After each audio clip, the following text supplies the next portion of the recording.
Hi guys, and welcome back to Making Finances Sexy. My name is Rose Short, aka the Red Queen. I'm a realtor here in the Phoenix Valley. I am also a financial consultant and CEO of Chronica Luxury. Come down the rabbit hole with me. My mission is to help people live their dream lives and fire their boss.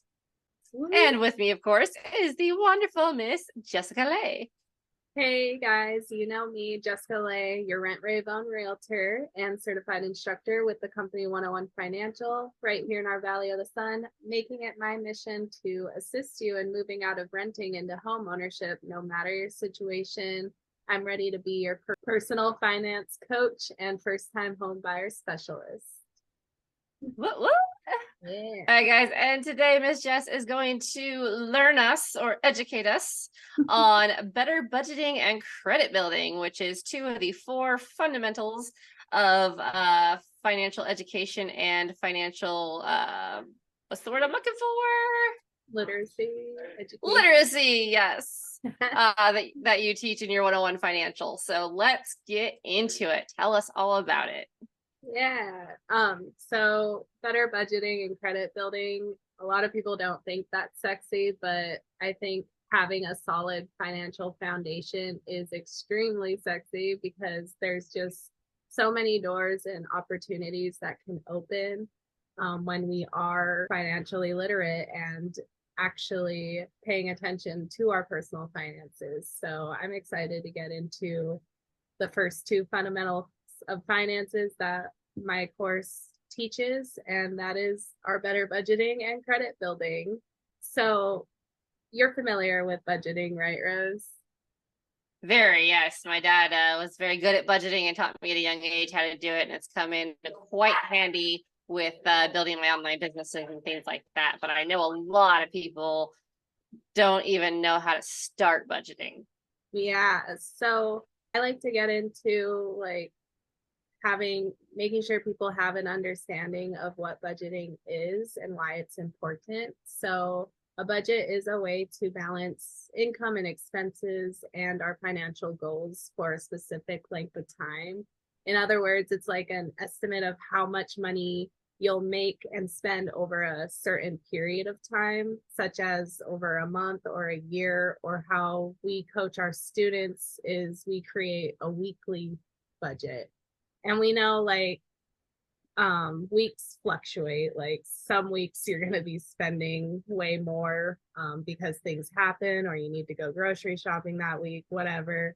And other weeks you'll spend less. So if we can create like we have our students track their spending each week and kind of get an average number of what they spend. And if they can stay within that budget, we hope that they are spending less than they're making. So their income needs to be more than what they're spending, obviously, because that brings in cash flow. And we always want a positive cash flow, right? Yeah. And the best thing about doing it that way is there's a lot of things like most people are like, oh, a latte here and there doesn't really add up. But then once you actually see it on paper and like you see how much money you're spending for it, then it becomes real and you realize how quickly those little expenses add up. Absolutely. And budgeting isn't supposed to be about depriving yourself. It's actually just taking control of your money. Making a budget, we don't want our students to feel like they're under a punishment, but remember that it's a plan for all their money, and that includes money for the fun stuff too, like frappes or music festivals, which I like to spend my money on. Yes. Yeah, I'm not saying that like you're going to cut it out completely, right? But if you are needing to save money for a house or something like that, and you're trying to figure out where you can afford to make some cuts, that's when you can dial it down and be like, okay, well, Monday, Wednesday, Friday, treat yourself to a frap, but maybe Tuesday, Thursday, you make your own coffee. Yeah, exactly. And just when they're aware of it and see like how that one coffee a day can be almost $100 per week, it's a lot and kind of freaks you out to a point where you want to cut it down and make a little bit of changes. Yeah. I like budgeting because it benefits everyone. It's not just for people who struggle financially. It actually encourages you to put your money to work in the best way possible and can help you identify like what's soaking up all your cash. If it is that coffee, or if you're paying for a subscription that you barely use. Some of my students, I see they have Netflix, Hulu, Disney Plus, whatever, and they're in Netflix all the time, or YouTube Premium only all the time. So seeing things that you can cut out can really help if you're planning to start budgeting. Yeah, that's why Rocket Money and a couple of those apps are so popular right now, is because they actually find those, once you link your bank account, it goes through and finds all of them. And for a lot of people, it's finding subscriptions they didn't even remember because they don't ever look at their bank statement to know that it was there. And just getting those canceled. Like, I used it not too long ago and it found a subscription charge for something that I don't even use. Mm-hmm. And I was able to get it canceled and actually got some of it refunded because they were like, yeah, this isn't even your email address. Like, we're not sure why this card is there. Yeah. So, but I would have never known because it was on, the statement that it was on, was one I never look at. So it worked out pretty well. So even if you are on top of it, like these apps and whatnot can be really beneficial. Exactly. Sometimes too, I've noticed my iPhone, I accidentally, do a free trial of something, forget about it, and then it auto charges whatever card is connected to your wallet. And then if you're not paying attention, you could be losing out. Typically not very expensive, these subscriptions. They could be $5 to $20, a month. But again, like if you already are living paycheck to paycheck or are struggling a little bit, then that $5 to $20 could really make a difference and really help push you financially and achieve a little bit more of what you want to achieve. And I think the budget is a stepping stone for our financial goals because it helps you understand your relationship with money. So you typically begin to spot patterns, and then you can identify then where to make the adjustments. Another reason budgeting is a stepping stone is it helps us save for the future. Budgeting helps us build our emergency funds or save for goals, like you said, buying a house or whatever they want to do. And it's so important to learn. There's a statistic I read recently that said 40% of all relationships end because of arguments over money. Mm-hmm. And it's either one person's good with money and the other person's spending it all, or you both suck with money and then you're both blaming each other for being broke. And so it's super important that you as an individual understand how to budget, but also if your significant other is involved, that they either trust you with what you're doing with the budget or they're involved with it as well. Because especially in a relationship, if you're trying to improve your financial situation, it's going to take both people. Mm-hmm. And it's going to be stressful. Yeah. But it's so important. So, if you can learn it individually first, it's fantastic. But again, like if you're going to start budgeting and you're in a relationship where, money is shared, you got to just know that it's got to be a conversation with both of you. Yeah, I would definitely recommend, if you are in a relationship, to have your own checking accounts and actually put in the work yourself, because nobody's financial situation is the same.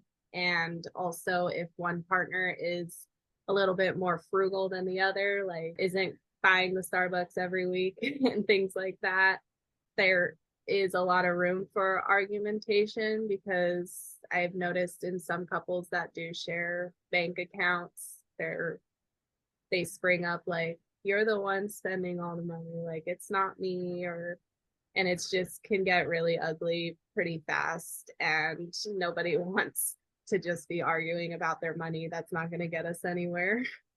Yeah. My parents argued about money all the time. Well, not really in front of us, but like I said, my dad is very good with money, very good at budgeting, very stickler to it. Mm-hmm. And my mother just was not. And she knows this. I'm not saying anything she doesn't know. She's gotten a lot better at it as she's gotten older. I will give her that. But it was a constant stress, and there were a lot of comments made about it after they separated. So I've seen it in real life. It's it's no fun, and you don't want something as stupid. I mean, you need it, but it is kind of stupid.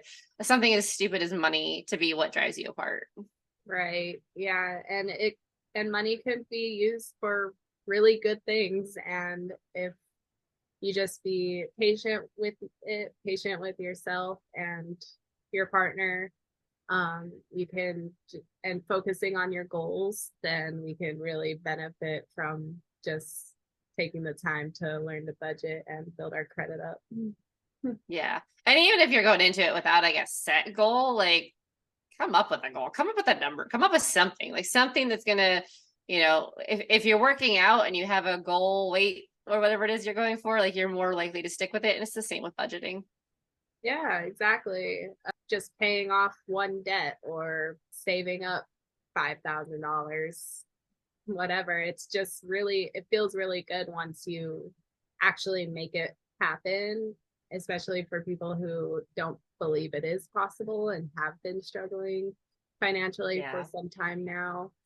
Um, but again, and this literally is no risk. We're not putting money into the stock market or anything. It's just laying out your financial picture and letting somebody, or doing it yourself, just creating an itemized list and plan for whatever you're trying to achieve. Yep. Just making sure you're living within your means. Mm-hmm. Again, I think about a budget as a stepping stone. The next step would be getting out or staying out of debt. Mapping out expenses in advance reduces the risk of like overspending, and it can help our students pay off the debt they already have. So, becoming more financially literate, we can use tools that banks have to offer, which a lot of people don't know about, or also read the fine print. We just sign the dotted line, open up the checking account, and that's it. Yep. So doing that, and then it also relieves a lot of stress. Budgeting isn't a cure-all, but it can really help you to manage financial decisions and prepare for challenges that come up: flat tires, medical bills, all the fun stuff that this human experience has to offer us. Oh yeah. Yeah, because I love how like your trip, you're smart with your money. So car breaking down, it was stressful, but just that peace of mind of you didn't have to think, how am I going to pay for this bill, this car repair Yeah. bill? Yeah. Yeah. Well, and you too with your car wreck. Like, Mhm. very stressful situation. I mean, yours is far worse than mine, I would say, just because you were definitely without longer than I was. But same thing. Like, yeah, it was stressful because it depleted the emergency fund, but like you had that fund, whereas a lot of people wouldn't have. So Yeah. it's, you know, you can plan for everything, but plan that life is going to throw you curveballs. Yeah.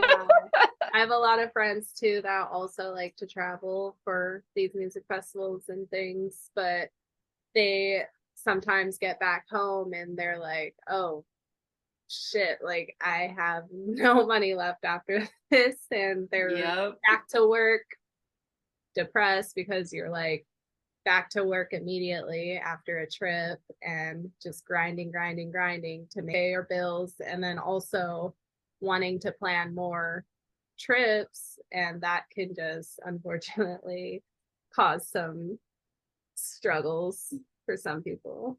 Oh, look at the puppy. Just eating my pants. I was like, all right, say hi. So cute. But you're talking about budgeting for expenses. That was an expense we budgeted for. I'm sure all your doggies are. Oh yeah, true. Mm-hmm. Always Uh, got a budget for them and their food and things like that. Still feed ourselves. exactly. Yeah. Well, it's like that staycation we went on too a while ago now. Did a little staycation. It was one of those scenes of like, okay, we're gonna get this much cash out, and this is what we're spending, and that's it. And for exactly that reason, so that we didn't go home and go, oh crap, like I overspent when I had too many drinks or whatever it may be, right? So Yeah, exactly. I love planning my trips now, especially with the 101 financial art projections. I'm able to literally plan out and budget all of my trips. And typically, I end up spending less than my budget because I'm conscious of it, and it kind of gets me excited when I don't go over my budget because there's more money in my pocket and I can do more things with. I can reinvest into my business. I could actually invest it into one of my retirement accounts or whatever and just start making little moves with that residual monies from budgeting and figuring out a plan. Yeah, that's awesome. Yeah. Um, that's about it with budgeting. I wanted to get into our credit building. Yes, so let's talk about credit. Yeah. Credit is, un- I don't want to say unfortunately, but sometimes feels unfortunate because we need it and we kind of rely on it a lot. And the credit score not only determines what home loans we can get and at what interest rate, but it has to do when we are applying for any lines of credit and credit cards. Sometimes even jobs require a credit check, or also renting, they check your credit. Just Yeah, a there's been a lot of huge aspects. rise of that in the last decade, Yeah. and it's scary. I mean, one of the reasons I bought my house was because my significant other couldn't qualify because of his credit, and it's insane that the system is now that much against you if you don't have credit, and you're almost better off having bad credit than no credit anymore. And it used to be the other way around. So it's an interesting shift. And as much as we hate it, like it's the truth of living in the United States. Mm-hmm. Not that credit doesn't exist outside of the United States, but it's heavily emphasized here. Yeah, and it's kind of crazy to me that some people don't even pay attention to their credit scores, or they decide to not get credit cards or even try to build their credit um, because of how necessary it is here in the US. And I think it would be a little bit wiser to actually set some time aside to learn it and start small, like we always say, just baby steps. Yeah. Well, it's such a catch 22 for a lot of people because you can't get approved for a credit card if you don't have credit. But the whole reason you're trying to get a credit card is so you can build your credit. And so I think a lot of people who don't have credit at this point, if they're in their 20s or 30s, is because they don't really know how to go about getting that first initial history, right? Because a lot of your score is based on your oldest accounts. Yeah. And my oldest credit account, I think, is 8 years old, and that shows poorly. It pops up as poor versus good or great on the spectrum of things. Even though I've got good credit, it'd be better if I'd started when I was like 18. Yeah, a trick that we like to tell our students that have absolutely no credit is if they know somebody and this person loves them enough, they can add them as an authorized user to their credit card and not give them a credit card to use, but literally just tacking your name and information onto the person with good credit can help elevate their score. And then we give it a couple months, have them apply for whichever credit card they choose. Like if they want flight miles or cash back, whatever type of benefits that come with the credit card that speaks to them, have them apply, and typically they get approved pretty easily after that. Yeah, that's smart. If they don't know anybody, we also like to utilize the lines of credit, and we help our students if they can't get approved for the line of credit, they have what's called a secured line. And that's just using budgeting and creating a savings plan to help them save up we recommend 5,000. That's a usable amount to leverage and use this secured line of credit. But yeah, there's lots of tricks out there that we like to teach our students to get them started. Yeah, that's how I started. I had a shared secured loan, is what they called it. And it was, I had a $2,000, I think, savings account with a credit union. And I took out a loan for the $2,000. And, I still paid it off, but it's called shared secured because then if you default on the payment, your money's already in their bank and they just take it to pay it off.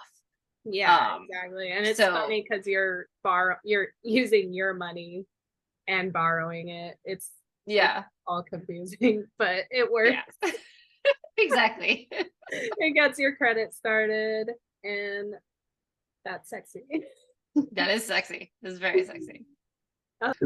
So our credit scores, they're graded kind of funky. We have a lot of people, they're kind of afraid to apply for new credit, but honestly, that's a pretty low percentage of your credit score grade. It's about 10%, I believe, when you apply for new credit, that it lowers your score a bit.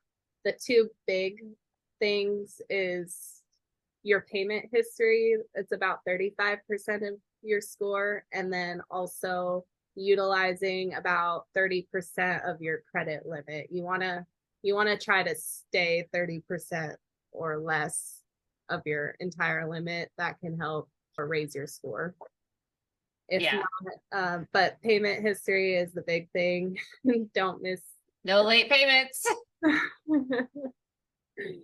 That dings your score, and it can go down like sometimes 100 points. We've seen it. Yeah, it's no joke. Yeah. And then that 30% usable amount, say you have a 10,000 credit card, you want to stay between 3 and 5,000 used of that card. If you're really up close to that 10,000 limit, or of course over it, that'll drop your score significantly. Yeah, and I think that's where people get in trouble is they get a credit card that has a high limit and they go, "Oh, I can max this out," and that is the last thing you should do. Mm-hmm. You're like, no matter what the limit is on it, you should only use what you could pay back. And oftentimes when you got good history, like your credit card limit is going to get raised by the bank, right? So like I had a card that started at I think 500 or 1,000, and it's now in the 5 digits of the limit is. But that doesn't mean go out and spend it. It just means, you know what, the more they raise your limit, the more your usage goes down, the better your credit looks. So don't fall into the trap of, oh, well, now I can put these bigger purchases on here. Yeah. Just stick with what you can afford. Yeah, and that's funny because the banks don't tell us this. So people get those 10,000 credit limits. They're all the way up at $9.99 to their limit because they think they can, and the banks want us to do this. Especially if you're past your year free APR or anything like that. That APR is where they make their moolah. Exactly. So now you're just paying the bank if you're paying the minimum and being charged interest, and it sucks. It feels like you're being robbed by your own bank sometimes. Because we are. Like that was a good point about not using the full usable amount, because it's the same when you get that pre-qualification, you get approved for a $450,000 home loan. We recommend our clients to not use that whole 450,000. Why? Why? In case something happens. Yeah. So yeah, so I was house hunting. I didn't even look at my prequal. I had no idea what I was prequal for. I knew what I wanted to pay. And that's what I told my realtor. I was like, this is how much my monthly payment needs to be, or this is how much, my total price needs to be. And thankfully I did that because I found out later that my prequal was about double the house that I bought. The problem was that would have made my mortgage more than double because I didn't put down 20%. I put down 3.5%. And 2 months after I bought, my job canned me. So thankfully I had funds. I had a 401k that I could close out and everything like that. But had I gone and went, oh, well, my pre-qual says this, so that's the house I'm going to get, I probably would have lost my house. Yeah, exactly. Either had to have sold or gone into foreclosure. And that happens so often to people. They get approved and they use the whole thing, and shit, life happens all the time. Like things out of our Mm-hmm. control most times. It happens around us. And Yeah. again, Oh, just the other reason too is for us is the market we're in, right? So a lot of times we tell our clients like, we're still seeing people coming in with 20, 30,000 over appraisal, put in appraisal buffers and whatnot. So looking lower than your pre-qual can be the difference between getting the house and not getting the house.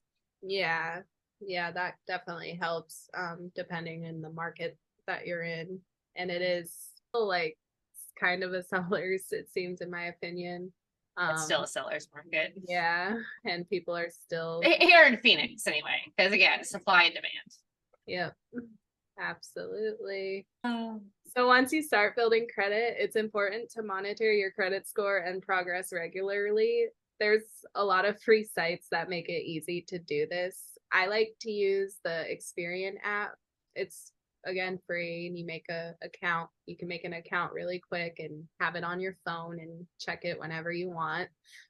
There's also Credit Karma and Credit Sesame. I've used those or have had my students use those. They're all completely fine. But if you don't have a free app or website and don't know how to check your credit score, I suggest you do that. That's a good first step just to get familiar and check out your score and start putting in. Yeah. Some banks now have it. They have I know Chase does. They have a my credit journey thing, and it's not, perfect, obviously, but it's a good ballpark. I would say if you are obsessive, maybe don't put the app on your phone. A lot of them you can set it up to where it sends you like a monthly update. And if you know that you're going to be that person checking it 80 times a day, maybe go that route. And the only reason I say that is because it's one thing to monitor it and to pay attention to it. But if you go down the rabbit hole of obsessively checking it nonstop and then getting frustrated when you don't see instant changes when you pay stuff off, you're more likely to get frustrated with the whole process and completely fall off and actually damage your credit more because you're not seeing the instant result. And it's not going to be an instant change. It takes time for stuff to come off of your credit after it's hit it. If you apply for a mortgage or anything like that, you're going to get a number of hits to your credit. Inquiries is what they're called. Or if you're buying a car, same thing. And it takes a while for those inquiries to fall off. There's soft hits to your credit and hard hits to your credit. The soft hits don't show, the hard hits do. And unfortunately, that's most of the credit lines and whatnot. So some of the stuff, it just takes time for it to disappear. That's all there is to it. And you can't rush it. So no matter how many bills you're trying to pay off real fast, it's not going to change the credit if what's hitting it is those hard hits. So monitor it, yes, just don't become obsessive. No, definitely not. The way credit scores are scored is so weird, like the calculations, and it's constantly changing. Like all our credit scores will go up, 5, 7 points, and they'll go down 3, 5, 7 points, like almost weekly or daily. It's constantly shifting. It again depends on your financial history or what you have going on, what types of loans you have going on, when you pay something off, but then when you use credit again, like it's always going to fluctuate. And how they're reporting to all three different entities that record your score. I mean, there's a lot of variables. There's a lot of moving parts. Yep, there are 3 credit bureaus. That's a good point to bring up. Everything reports differently. Yeah. Equifax, TransUnion, and Experian are our 3 credit bureaus. Experian is a really good one for like mortgages. I've noticed that most banks go off of that and you're applying for a loan. But yeah, that was a good point about not obsessing over it. You shouldn't compulsively obsess over your personal finances anyways. I don't think anyone would like to sometimes, but it is possible. But I guess another good point with having a good credit score is you will get the best options for loans and credit lines and credit cards, at least you won't be super like attacked by interest rates and things because you're a low risk consumer. Yeah. Yeah. And if you got really good credit, you can do some pretty awesome things. A friend of mine who is in the online marketing space, he has amazing credit, and his whole thing is boring passive income, right? Like he hates high ticket gurus. He thinks they're all just idiots or jerks, and there's a lot of them that are. And he accidentally added $100,000 in revenue to his business this year. And how he did that is he rents out his car. And he started with one, and now I think he's up to three. And because he's got really good credit, he doesn't even have to put money down to buy more cars. So I think he's adding a fourth car this month. And what he does is gets the loan, uses the profit from renting out his car to pay the insurance, the car note, all that kind of stuff. And he's still making a profit. So his credit score is still just improving because he's making regular payments, sometimes double payments to all these vehicles. And it's making him, rich, essentially. No, that's the and power of it. yeah, it's the power of good credit. His credit's over like 800. It's good. And of course, every time he gets a car loan, it goes down a little bit, right? But it doesn't take long for it to get built back up.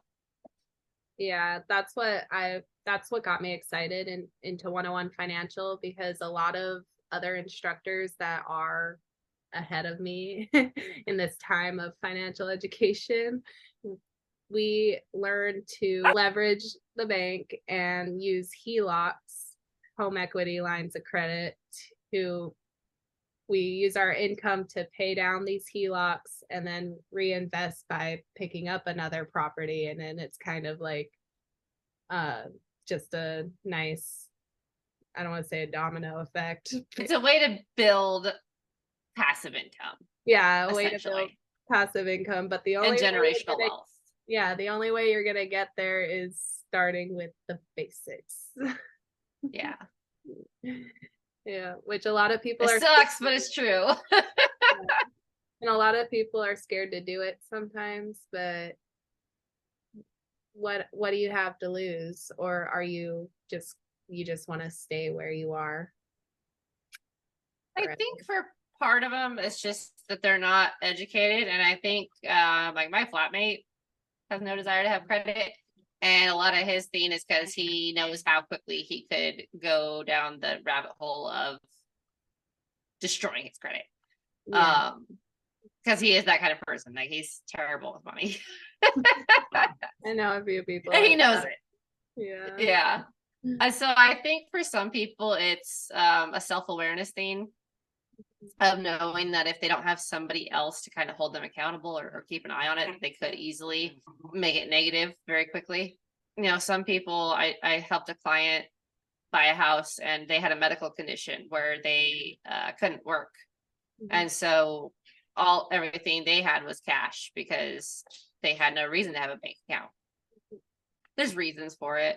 The nice thing is, and a lot of people don't know this, you can totally buy a house without credit, but you have to have the money and you have to have a lender who knows how to do a manual underwrite.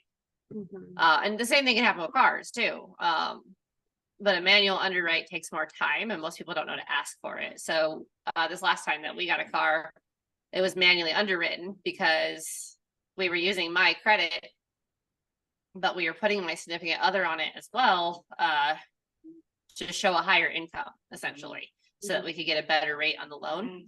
And because his credit is not the greatest, they manually underwrote it so that his credit wasn't taken into account on it, but his income was. So there are ways around the credit debacle. But again, you have to know them or you have to work with somebody who knows about them. And you have to understand it's going to take more time. Yeah, no, that's a really good point. And everyone's situation and background is different. So just talking to somebody about it can be a really beneficial thing, just to see where you're at and if you can get help with your situation, or maybe interested in just trying something new that can make a difference or Yep. not, whatever. Whatever you want to do. Whatever you want to do. We'll just keep doing Yeah, what we want to do. exactly. If you think this is complicated, business credit is even more complicated. So, Yeah. because that's a whole nother reporting agency. Yes. So just figuring out your budget, being more conscious of your spending and laying everything out. Also working on your credit. It can make a lot of changes and open a lot of doors that you never thought possible until you do it. And the nice thing is, if you've got your budget laid out already, you just put those bills on the credit card, and then you've already budgeted for the payment on the credit card. It's Mm-hmm. just making sure you pay that credit card off as soon as the statement is available. Yep. And the And statement. sometimes, yeah, sometimes letting it like, you don't have to pay it the day the statement is due. It'll tell you the statement, and you have like a month to pay it off. You can wait a couple weeks, just don't pay it past the due date. Sometimes waiting a couple weeks, not paying it right away will actually help your credit. I don't really understand why. I just know that it does because I watched it do it to my credit, and I was like, that makes no sense. So it's not one of those things of like, oh, I need to pay it off right now. But if you have the budget, again, you're already prepared to own a credit card. You just gotta be smart about it. Yeah, we teach our students to run to deposit their income and walk to pay their bills. Yeah. Because that can, again, just using what cash you have and being smart with your money. We don't want to rush to pay our bills. Like, bills suck. So pay them just on the due date and we're good. And then use that time between the payment due date to analyze and move money to savings, or see what you can do to make your financial goals happen. Yeah. It's awesome. I love it. Thank you. So see, budgeting sexy. It is. If you need that hand holding or somebody to really help you through it, I am again a huge advocate for 101 Financial. I had somebody holding my hand who is still my instructor to this day. I can contact her anytime when I have questions or I'm feeling scared about what's going on in my life. And it's just great having support out there and a program that they only want success and to build, like we talked about earlier, that generational wealth and being smart with our money to make sure that future generations understand it better. Especially, we don't know where these times are headed. We're still in the middle of some craziness and things are expensive, and one job is not enough anymore to sustain, and it's gonna get harder, I think, before it gets better. So Yeah. do what we I can. think if you're not building it for generational, like if you're like me and don't have kids, don't want kids, don't give a damn about leaving behind a legacy, think of it as retirement wealth. Yeah, I'm considering kids or no kids, but I think just in general, that's why we love doing this podcast and making the videos we make, because it's stuff we're learning now that we wish we learned when we were younger. So we're hoping we can help these younger people be better, even better than us, essentially. But I don't know where I would be today if I didn't have the foundation that I learned from my dad. I think I'd be a lot worse off. And I have a lot of conversations with people because, my niche is first time home buyers, and it's rough. A lot of people my age group and younger just don't know what they're doing still, or just living paycheck to paycheck, and there's just no direction. And again, that lack of financial education here in the US especially. But there's help, and there's programs, and there's tools. And there's us. But yeah, thank you guys so much for listening. Hope you enjoyed this week's episode. Next week we are going to talk about life insurance. Woo! Because like it or not, it's sexy. It's very, very important for you to have when you are young, even though it doesn't seem like it would be. And we're going to talk about the difference between term life and whole life and why I believe term life is the best. Can't wait to hear all about it. I just got my It's life gonna be insurance fun. through Rose. You did. And I was really excited about it, but had to get my personal finances in order before I could have the additional money for life insurance. Yes, and I had to get educated because I originally thought that, um, whole life was the way to go, and I was wrong. I will tell you all about why I was wrong. Yeah. Stay tuned for next week, guys. Thank you. Stay sexy.